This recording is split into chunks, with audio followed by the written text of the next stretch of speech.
అవినీతి చేసిన నిన్ను 16 నెలలు జైల్లో ఉంచటం అన్యాయమైతే, 16 నెలలు జైల్లో ఉంచటం అక్రమమైతే, 16 నెలలు జైల్లో ఉంచటం హక్కుల్ని హరించడమైతే, మరి 60 నెలలు జైల్లో ఉంచటాన్ని ఏమనాలి? నీ అభిమాని నీ గెలుపు కోసం తన జీవితం నాశనం చేసుకుంటే, హత్యాప్రయత్నం చేశాననుకుంటే నేను జగన్ అభిమాని కాదంటే శిరచ్ఛేదనం చేయించుకుంటాను.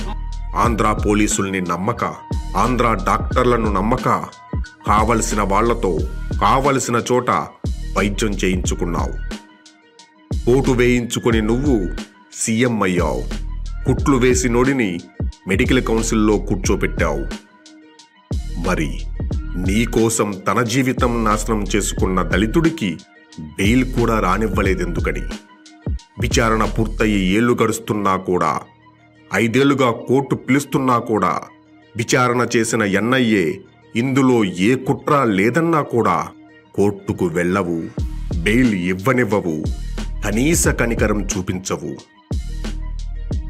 నువ్వు నిజంగా దళితుల పక్షపాతివైతే నీకోసం జైలుకెళ్లిన వాణ్ణి ఇలా చేస్తావా?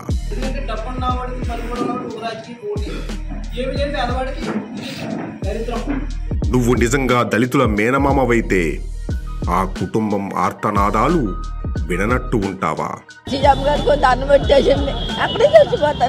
కోర్టుకు వెళ్లి నిజం చెప్పలేని నువ్వు కోట్ల మంది ప్రజలకు మంచి చేస్తావా?